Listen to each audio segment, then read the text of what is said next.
Government officials and lawmakers were the apparent targets of an elaborate cyber spying scheme involving social media and a fake news site.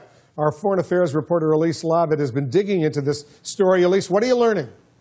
Well, Wolf, it was a very clever campaign of modern-day espionage where the victims found that their new Facebook friends were actually their enemies. The hackers used social networks in a brazen and creative scheme to spy on high-ranking U.S. and Israeli officials. A new report by a private cybersecurity firm claims those hackers are based in Iran.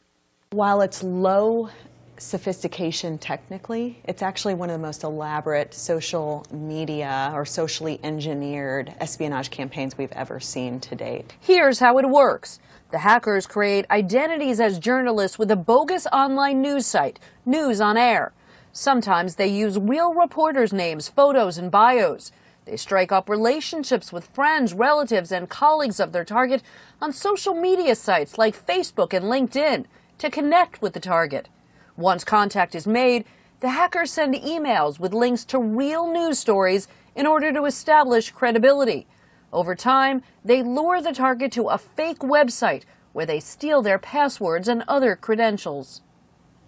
In all, the report found more than 2,000 connections made by the hackers over the past 3 years, including a 4-star U.S. admiral, British and Saudi officials, journalists, and lawmakers.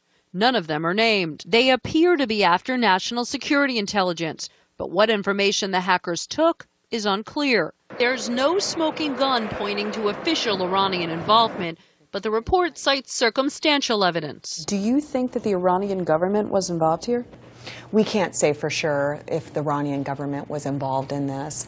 What we can say is based on who was targeted, the type of information they were going after, the infrastructure that was used and where it's registered in Tehran, and a number of other indicators that we believe there are links to Iranian actors here.